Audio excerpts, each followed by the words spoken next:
Who hasn't seen that? Oh, I like this one. All right, 1940 something or other. I wasn't around then, but there was a gentleman who's had a big impact on my life, even though I've never met him. But I read a book called The Power of Positive Thinking. Who's read it? Power of Positive Thinking? Who wrote it? Norman Vincent Peeles, right? And I can't really remember too much verse of it, but the one thing that I remember is that if you take the T out of can't, then you can. And that's as basic and mundane as I think that sentence needs to be, or that message needs to be. I am constantly hearing, I can't do this, and I can't run, or I can't walk, or I can't. There's 1,000 things I can't do. I can't eat a piece of bread without taking an injection of insulin, but I don't get caught up in that, right? I can't go a day without insulin, but I don't get caught up in that. I'm focusing on the things that I can do. I can still live a life and wait till my 5-year-old graduates high school. I can do that. I can walk my 5-year-old when she's hopefully 35 down the aisle. You know, I can do that. Those are the things that I can do. And I'm starting to get fed up with all of the can't that I hear in our culture, in the work. Let's focus on what we can do. I mean, you know I'm never going to make it to the Olympics. I can't get into the Olympics, but I think I can run the rockin' race in May. I can do that. Let's get ourselves and those people, those patients in front of us, to focus on what we can do instead of what we can't do. And that's a very simplistic message that, to me, you take one letter out of a word and it changes it in 180 degrees. So it's like one letter, big deal. But changing your outlook, that's huge. That's everything. That's where your and your patients or your patient population's success resides. It's in changing your outlook.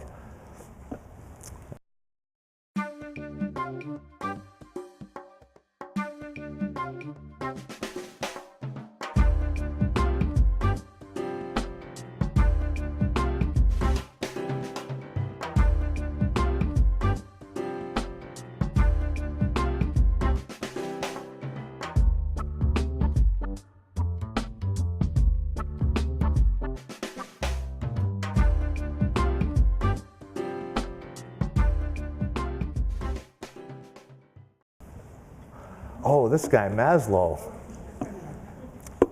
This is pretty cool. The hierarchy of human needs, Maslow's. This is a behavioral model, or a behavioral psychology model.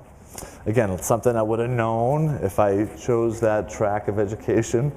But check this out. This is a pyramid that you might not even be able to see, but if you're familiar with it, you might know how it's, where the foundation lies, okay? And at the bottom, I'll spare you the squinting of eyes.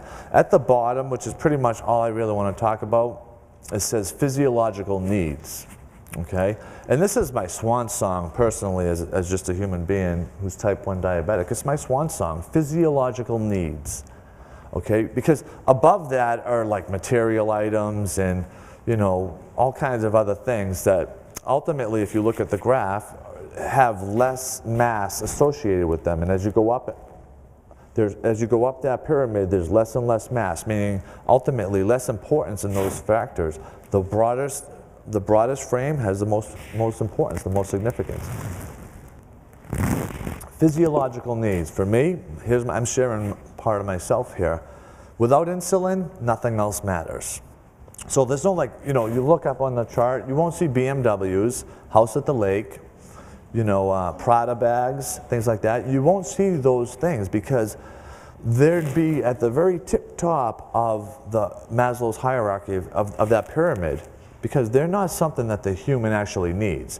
They're things that we want and we desire, and the Joneses have them across the street, and it's important to keep up with those people because, but they're not something that we need. We need health, we need function, we need insulin, we need blood, we need oxygen, we need carbohydrate, we need fat, we need protein, we need vitamin A, D, E, and K, C's and B's. We need all those things. Why I bring this up is because I think that keeping up with the Joneses is one of the things that's interfering with us in terms of meeting that bottom, that fundamental, that foundation of our human needs, and that's physiological. And that's our health that I'm talking about. So what gets in the way of our health? It's all these things that we do, I suppose, for lack of a better term, phrase, to ourselves. All of these things that we do to ourselves to keep up with the Joneses. And from there, you have to look at your life to see what are those things that you have, what are those things that you want, what are those things that you need. How does that impact or interfere with your health? Because I think of the big three now. I used to call them the big two: heart disease, diabetes type 2. And now, I don't know, I think it's quite a bittersweet juxtaposition that we've now found that cancer has a very deeply rooted behavioral etiology. Well, I'm glad about that, because when I was growing up, 4.5, 5 years ago, when I was growing up, we didn't know what caused cancer. I mean, it was idiopathic. You heard all these strange stories, and no one really knew what caused too much cancer. I mean, we knew about the smoking thing, but we didn't know what caused too much cancer. But now we know that, lifestyle is a major factor in not all, but most cancer etiologies. We know that now. To me, that's cool, because now I can do something about it. I have potential. I have power to influence that. And that beats not having power and not having influence, because there's some things in life you can't control. But then there's things in life you can control. And maybe not 100%, but you can have a major league influence. And with regards to the things that are killing Americans, heart disease, type 2 diabetes, and cancer, it's kind of encouraging and optimistic to know that there's something that you can do to really significantly help your risk stratification for the onset, and importantly, the mortality of these conditions. That's huge. Those are the big three killers of Americans. We're killing ourselves trying to keep up with the Joneses. A caveat to that: I know we are the best nation in the world, capitalistic and democratic, the strongest nation in the world. I wouldn't rather live anywhere else. I see immigrants come to this country working so hard, and they have a smile ear to ear, and it tells me something, that there's no better place to be on this world than this country. But do we have to let that lifestyle that we know and love so much dig deep down into our bodies and deteriorate and destruct ourselves?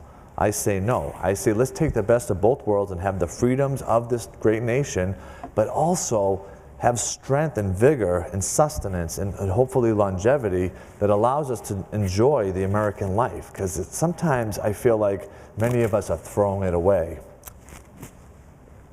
So that's Maslow's.